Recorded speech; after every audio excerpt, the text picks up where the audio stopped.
Welcome to the Encore Audio Archives YouTube channel. I'm Taper Dave, and this is my channel. I've uploaded hundreds of talks here that I've recorded at meetings in West LA, and I've also recorded conventions starting in 2013. I've got a bunch of those up. And Walt and Mary Murray, the original owners of Encore Audio Archives, started the company in the 80s, and Walt recorded Joe and Charlie's and a bunch of stuff down in Vista, California. My sobriety date is June 20th of 1994.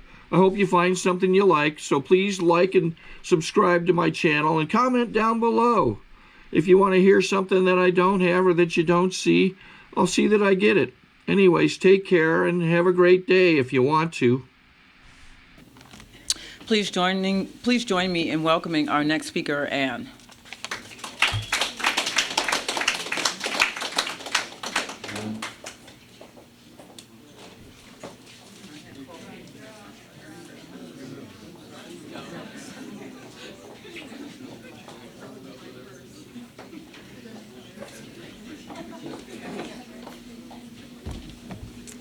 Hi, good afternoon. My name's Ann, and I'm an alcoholic. See, that'll teach you to go to the bathroom when you know you're the next speaker. Merry Christmas to everybody. Happy holidays, and welcome to Alcoholics Anonymous. If you've been here for a long time or if you're new, this is no better place to spend a day or especially spend a holiday than a meeting of Alcoholics Anonymous. I guess the one thing I'd like everybody just to hear from me today is how grateful I am to this program and how much of a difference Alcoholics Anonymous has made in my life. I came to this program, gosh, close to 6 years ago, really a broken person. And you might not have known that if you had just taken a look at me, because from the outside things still look pretty good. But inside, there was no Ann left. There was no soul. There was no nothing. There was just somebody who really lived and existed to drink and use. And drinking and using for me were not a problem. They were a solution. They were the way that I coped with what life threw at me. I discovered really with the very, very first drink of alcohol that I took that when I ingested alcohol, or when I ingested other substances for that matter, that I didn't have to feel. And that for me was exactly what I was after. I was never after the blackout, although I got those, and I was never after the blind drunk, although I got those, and I was never after the stumbling around and making an ass out of myself, although I did that too. What I was after was that feeling of numbness, that feeling where I could just shut off what was going on inside my head, and I didn't have to think about what was going on in my life, and I didn't have to feel my feelings. And that's not how things are today. And so today, for better or for worse, feelings are what I get 24/7, and I am really grateful to that and grateful to this program for that. I'll tell you a little bit about who I am, what it was like, and what it's like now. I am from Los Angeles. I'm from the West Side, actually. I grew up right up the street here, and I've lived in Los Angeles most of my life. And I'm 50 years old. My sobriety date is June 5th, 2000. So I've got, just 4.5 years right now, and I came to the program before that, but as you will hear, it took me a little while to get it, because one of what I think there's something that it says in our literature that defiance is the great characteristic of the alcoholic, and that certainly is me. I looked around these rooms and I looked at all of you, and I knew my case was different. I knew I was special. I knew that whatever was going on with me was not what was going on with you. I can remember when I was new, I used to tell people that I really wasn't that bad an alcoholic, like it made a difference, because most of my wreckage was internal rather than external, it was like, oh, there's no problem here, But I'm 50 years old, and as I said, was raised here in Los Angeles, and, grew up in the late 50s and early 60s, and, back kind of in that, little Leave It to Beaver kind of existence, where I had a mom and a dad and a younger sister, and we lived, in a nice middle-class community and lived a nice middle-class kind of life. But as nice as it was, I never really felt like I belonged in it. From a really young age, I think that fear of just, I'm not even sure what, but just fear was one of my great motivators. That I wasn't pretty enough, that I wasn't smart enough, that I wasn't tall enough, that, I wasn't good enough athletically, that my family, they're lovely people. I love them very, very much, but they were always like, you can be the best, you're the best, and so there was this whole sense of, perfectionism and need to excel, which I think kind of fed into my natural, innate feeling of being less than. And let me just say right here, I don't blame my family for my alcoholism. I don't even really necessarily blame external forces or anything else for my alcoholism. My belief, and this is just my belief for myself personally, is that I was born an alcoholic, that is just part and parcel of who I am, and that's just how I came out of the chute. And, whether I had been raised here or whether I had been raised in Hawaii or in Morocco or wherever, at the end of the day, when I took that first drink, that was how things were going to go, because I have a physical allergy to alcohol. The first drink I take is not going to be the last one. I've had people say to me many times, either when I was drinking or since I've gotten sober, well, can't you just have a beer? Well, no, I can't just have a beer. I've never had a beer or anything in my entire life. It's like once I take that first drink, a switch is flipped and it's like, party on. I think about the Christmas holidays, and this was like either a really good time of the year or a really bad time of the year, or both, because I've always taken holiday time around Christmas. And I can certainly tell you at 4 o'clock on Christmas afternoon, what I would be doing right now is I would certainly already be drunk, because I would have started drinking, if not right when I got up, as soon as I hit that brunch thing when I could, have a vodka and something and make that okay. And I would have, certainly tempered that with a little bit of marijuana, and by the time mid-afternoon rolled around, it would have seemed like a pretty good time to go to the dealer and get a little tune-up, and get myself ready for whatever the evening's festivities were, which probably would have involved locking myself behind my doors and isolating and not talking to anybody so I could just be alone with my high. Not good. But this is what I did for years.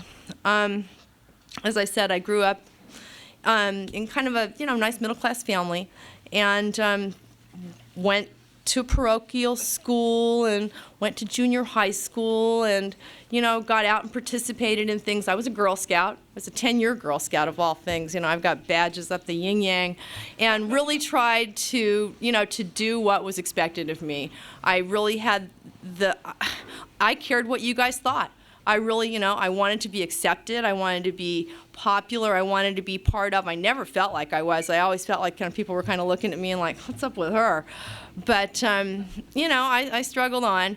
And I think I've recognized since I've come to Alcoholics Anonymous and since I've gotten sober that I had, long before I ever took my first drink, the disease of alcoholism, because I'm restless, irritable, and discontent without something in my system to shut down who I am.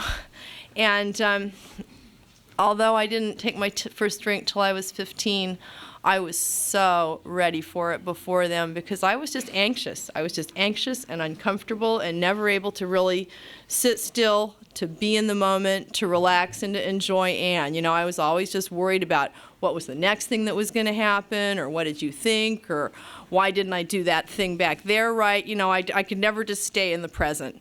And, I still struggle with that today, but at least today I've got some tools for it. But I was a good kid. I was a kid that was in honors classes and got good marks, and, that my parents were proud of, and that achieved academically and got a lot of recognition in those kinds of areas. And when I was 15, my mom got cancer. She got a brain tumor, and she died really quickly. She died within about a 6-month period of time, and it was just like the rug was just yanked out from under me. For whatever I've told you about my little drama of growing up and, not feeling like I was good enough, I had a great life, and I had a supportive family, and I had parents who loved me, and my mom was the parent that I was really bonded with, and who really had given me all kinds of positive, support, and had really been there, through good and through bad. And all of a sudden, she was gone. And my father, who's also a great guy, but he's an alcoholic, and was then and is today. I just went and saw him a little bit earlier today. He's 85 years old, and I don't know if he'd had his first drink or not yet, but I'm sure he has by now. And my dad was left in a situation where he didn't know how to cope. The way we are, the way that he dealt with his feelings was to shut him down with alcohol. And the way he had always dealt with his feelings was to shut him down with alcohol. I saw that behavior around my house, and it seemed very normal to me. It didn't, he wasn't abusive or mean or anything. He was kind of one of those high-bottom, high-functioning, I'll just have a few drinks and pass out in front of the TV while I'm watching football kind of alcoholic. So alcohol didn't seem like a scary thing to me. It seemed like a socially acceptable thing to me. And this was 1969. And before my mom had passed away, I think my only experience with alcohol was maybe I'd had like a sip of beer that he'd given me, you know, while we were watching a football game on TV or something. I'd never been one of those kids that went around and drank the drinks at my parents' parties. It never would have occurred to me. I was like too scared of my own shadow to do something like that. And I had never really smoked cigarettes. I'd really been straight. And between the time that my mom died and my 16th birthday, that all really changed. It was a time when the culture was very permissive, when there was access to a lot of things. You know, I went to a relatively affluent high school, and, you know, it was like everybody had stuff and was happy to share stuff. So all of a sudden, I went from somebody that had never done anything bad to somebody who, within a 6-month period of time, had smoked pot, smoked cigarettes, tried mescaline, tried uppers, tried LSD, the list, you know, pretty much anything you could manage to get your hands on, I had tried. And I had also had my first experience with alcohol, my first real serious experience with alcohol. And as I mentioned, I'm not somebody who can have one drink. And the very first time I ever drank as an adult, rather than that, you know, sip a beer from daddy's glass kind of thing, I was going to a party, and I was out on what was one of my very, very first dates, and this young man was like, hey, why don't we go down to the beach and drink a little Spagnata? And now anybody who's my age, who's, you know, 45 or up, knows what Spagnata is. It was like the most rot gut, foul, kind of red wine, fruit juice stuff. You know, and pretty much the only thing that I ever saw that was good about it was it didn't taste like alcohol. Because I don't like the way alcohol tastes. And to this day, I still don't really like the way alcohol tastes. I don't drink because I like how alcohol tastes. I drink because I like the effect. And this was my first experience with the effect. So we go down there and we drink this bottle of Spagnata. And I mean, I thought I had found nirvana. I just thought it was fabulous. You know, we were sitting on the beach. The sun was going down. All of a sudden, it was like the lights were brighter and the noises were sharper. And I just thought this was just incredible.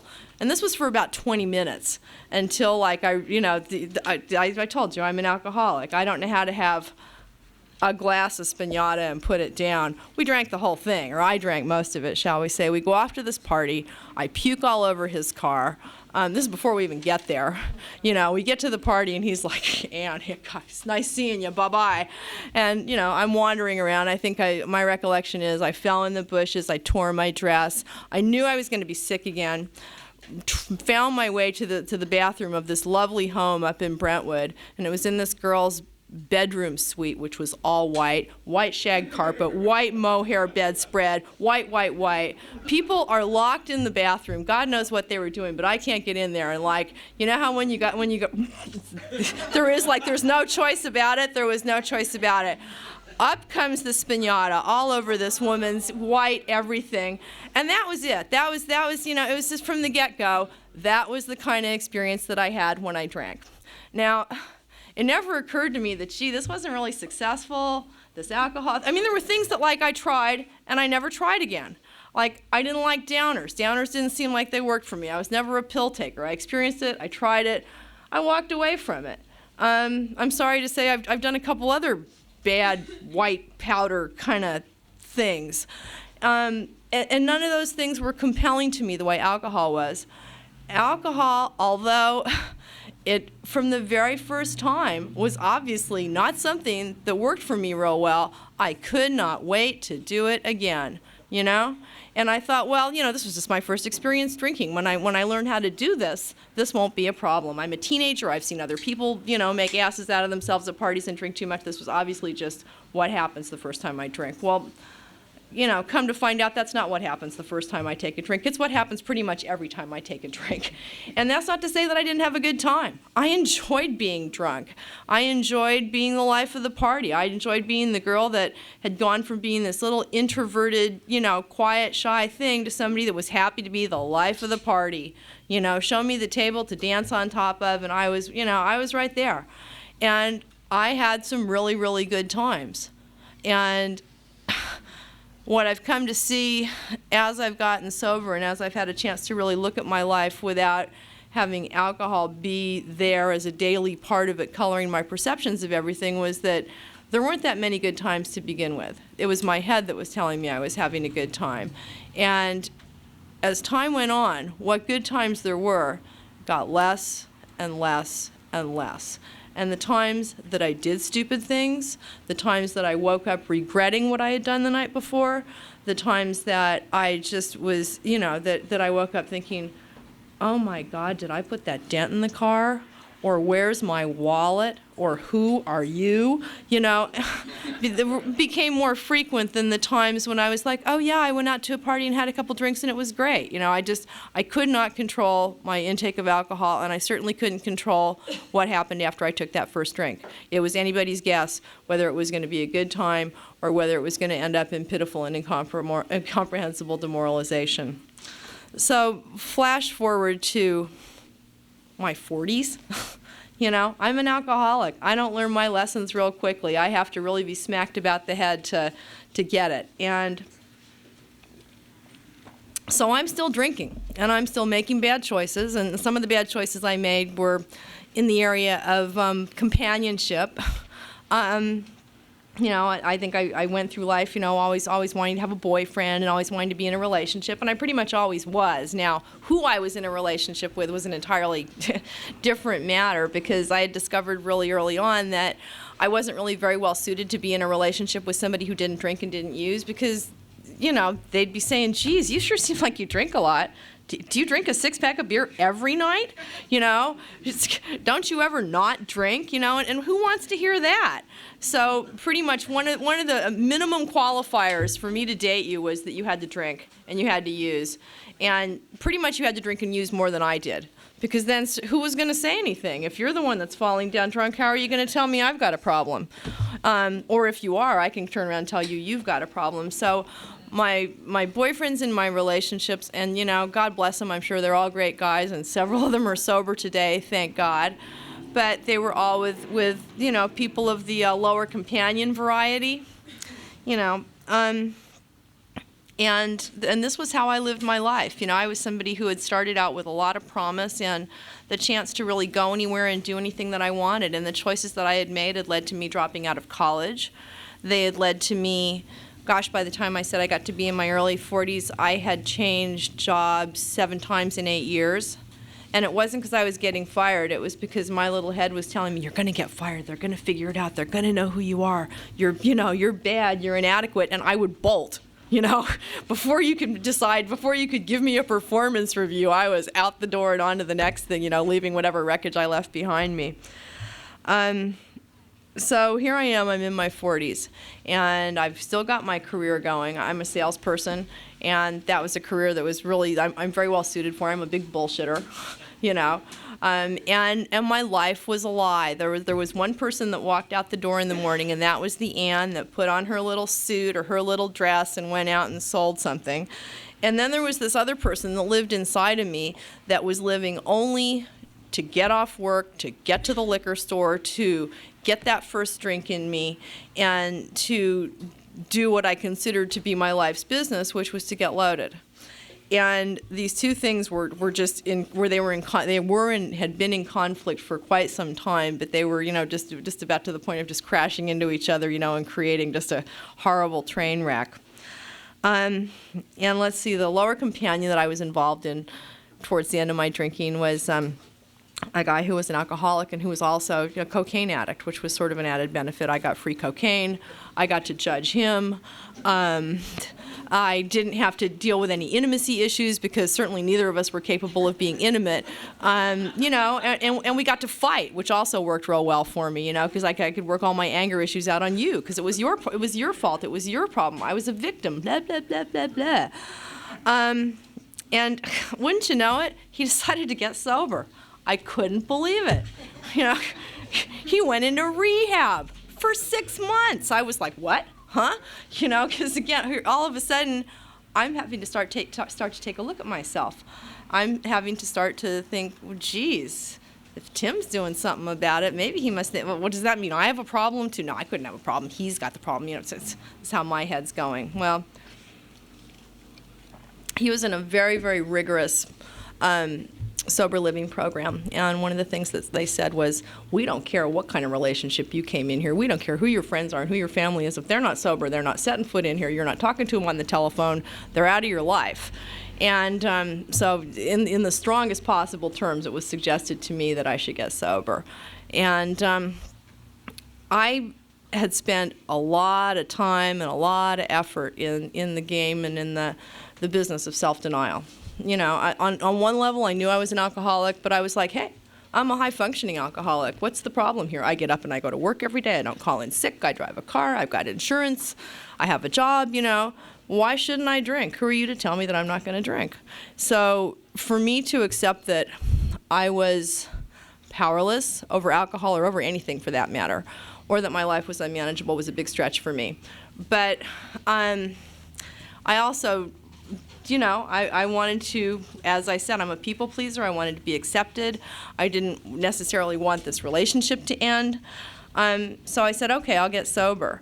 And I didn't really understand what that meant. To me, what that meant was I'll stop drinking. And I did. I was really frightened to stop drinking. Drinking, as I said, was my solution. And I think I've neglected to mention pot smoking. Let's just say that every time I said drinking, pot smoking was part of it. I've smoked more marijuana than there is in northern Mexico in the course of my career. But I thought, well, you know, I can do this. I probably should do this. So I'll stop. But it did not occur to me to go to Alcoholics Anonymous. Actually, it was suggested to me that I go to Alcoholics Anonymous, but what I understood about Alcoholics Anonymous was that this was a religious program. I had a couple of friends who over the years had gotten sober, and all they talked about was God, and about spirituality, and about a higher power, and about the steps. And I was just like, thanks, but no thanks. This is like free. It sounded cultish to me. It sounded like a bunch of people that had nothing better to do with their time, who were weak, who just couldn't just tough it out, you know?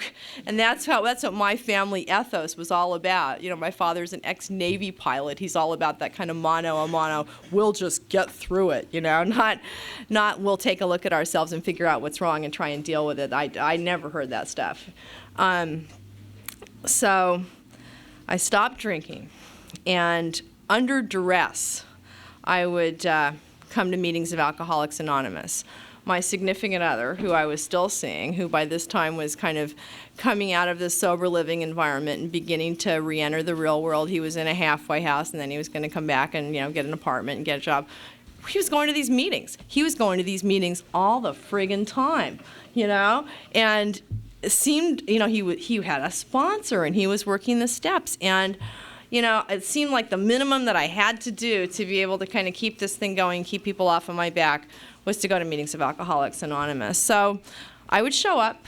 I would show up once a week or maybe twice a week, and this would have been way too small a room for me to go to. The kinds of meetings I went to were the Big Palisades Monday night meeting or Brentwood, someplace where I could hide out, where I could sit back there in the not get sober section, where I could come in about and you guys know who you are. Where I could come in about 2 minutes before the meeting started or about 2 minutes after it started, where I could, you know, not stick my hand up as a newcomer, because I certainly wasn't going to let you know I hadn't been sober for 15 years, you know, who'd have thunk it. Where I did not take commitments, where, I mean, I had really kind women come up to me and say, you're new, can I help you? Are you looking for a temporary sponsor? I was like, no, I'm fine, because I didn't buy into this. All I heard, I was so blind to what was going on here because of my self-will and because of my own perceptions and because of my own disease, my disease that tells me that I'm different than you and that I'm separate than you and that I'm better than you or I'm worse than you, that I couldn't get what was going on around here. What my excuse was that I did not believe in God. And that was a fact. I was, at best, an agnostic, and I had been for many years. I had gone to parochial school, and I had had a tenuous relationship with God at that time. And when my mom died, I just thought, you know, there's no God. How could there possibly be a God who would take away my mother, who would leave me and my 12-year-old sister without him? I just, in my mind, that was it for me and God. And I had not set foot in a church since then. I hadn't had anything to do with anything that looked like organized religion. And then I had so little to do with it that I wasn't able to distinguish between religion and spirituality. And so I didn't understand that what was going on in here was that all I had to do was find a higher power of my own understanding. At any rate, I kept myself separate.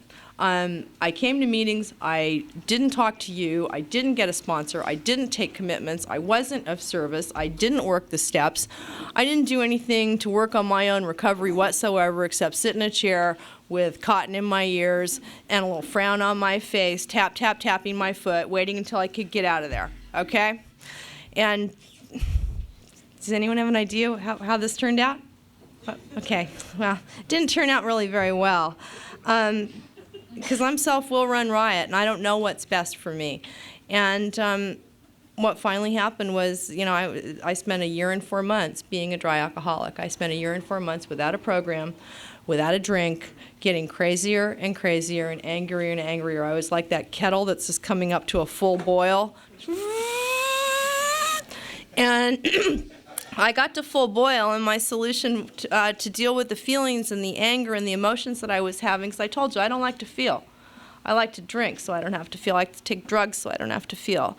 But when feelings started happening to me that I couldn't handle, my solution was to go and smoke marijuana. It occurred to me that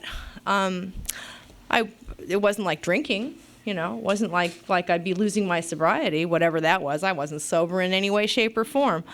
But it seemed to me that marijuana was the lesser of two evils, and I just had to do something because I thought I was going to just blow my brains out. I was so flipped and so angry and so unhappy. And long story short, my long-suffering ex-cocaine, ex-alcoholic boyfriend who had 2 years of sobriety walked in on me smoking a joint. This is. I believe it today that it was God doing for me what I could not do for myself, and right there was the end of our relationship. Kaboom, just like that, and that was God doing for me what I couldn't do for myself. But what it ultimately resulted in was I had to take a look at what was going on. Things had just not turned out the way I had planned. No matter how much I tried to control them, it wasn't working. And although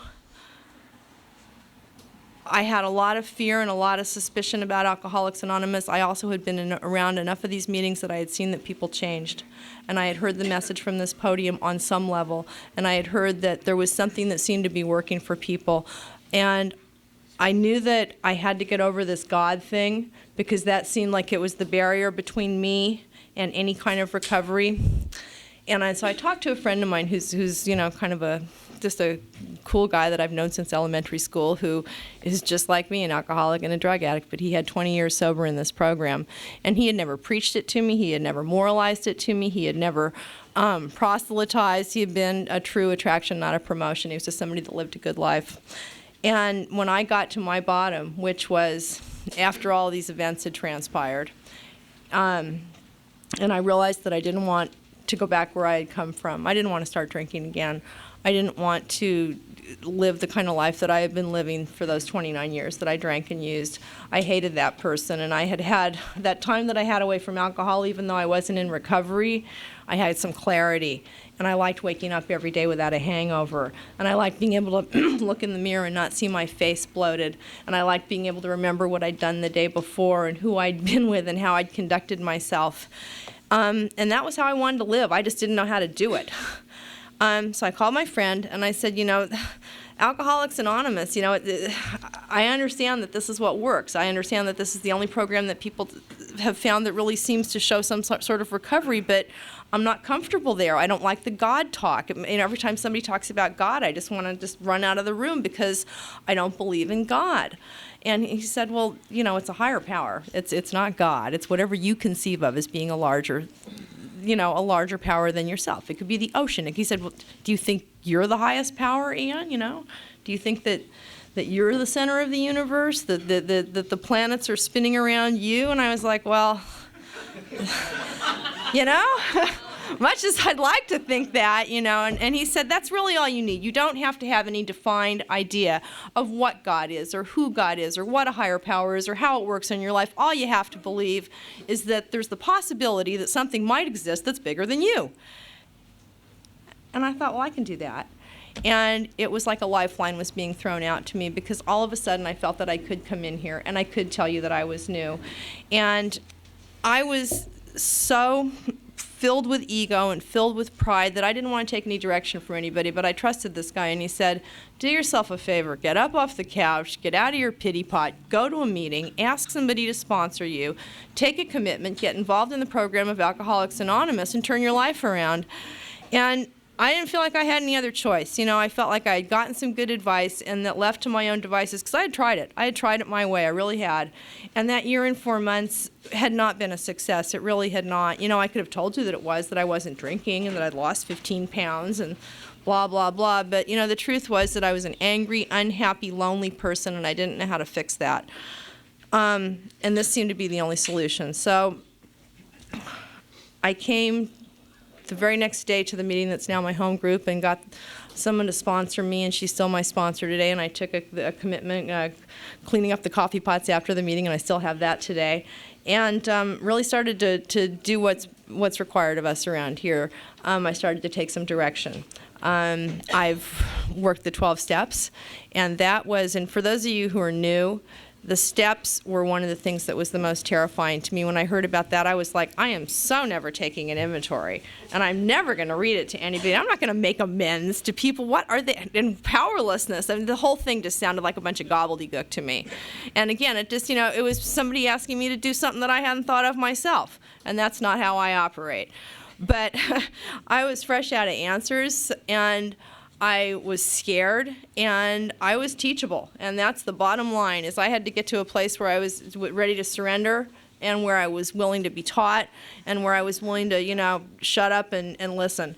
And that's been my journey. It really has. I worked the steps over the period of about a year, my first year of sobriety, and got active and got into service. I started speaking on panels. I got my own H&I panel.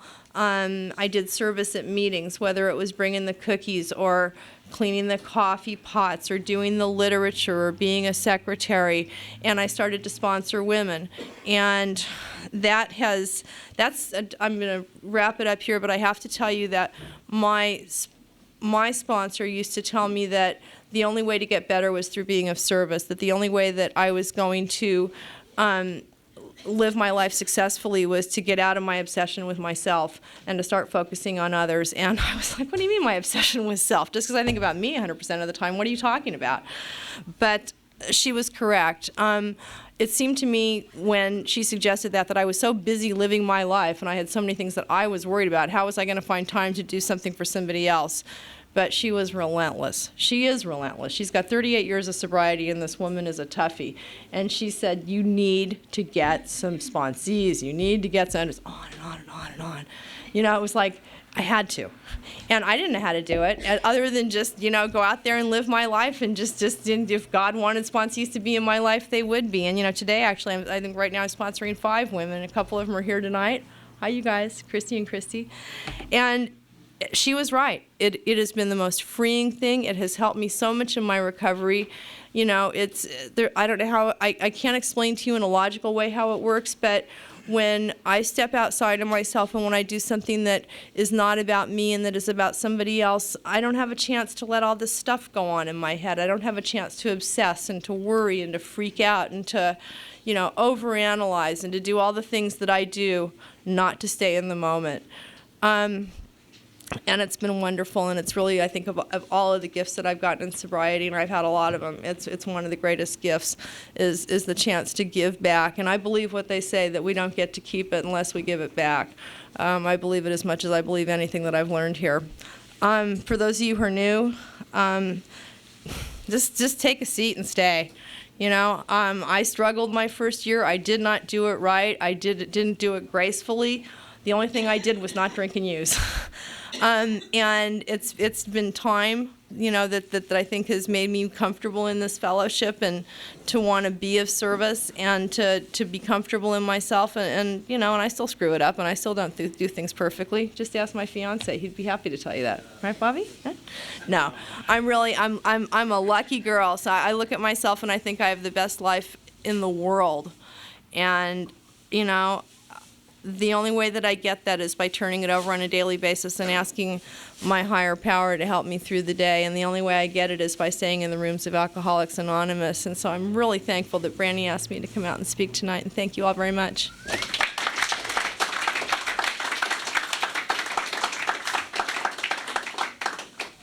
I think we got a great talk going on here. Thanks for watching the channel. Taper Dave here. Just curious, do you think this is better than Zoom? Okay, this is how I prepare my drone for launching. I like to do it inside the cab of my truck so I'm not standing outside in the weather. To install the joysticks for control, up and down, right and left, powered on. I have an Android phone that I use to connect it to the drone with. And it's actually controlled through the iPhone, through an app. Oops, wrong way. It's actually controlled through the iPhone, or through this Android phone, through the app. It's actually controlled through the Android phone, through an app, and you connect it through this short connection right here.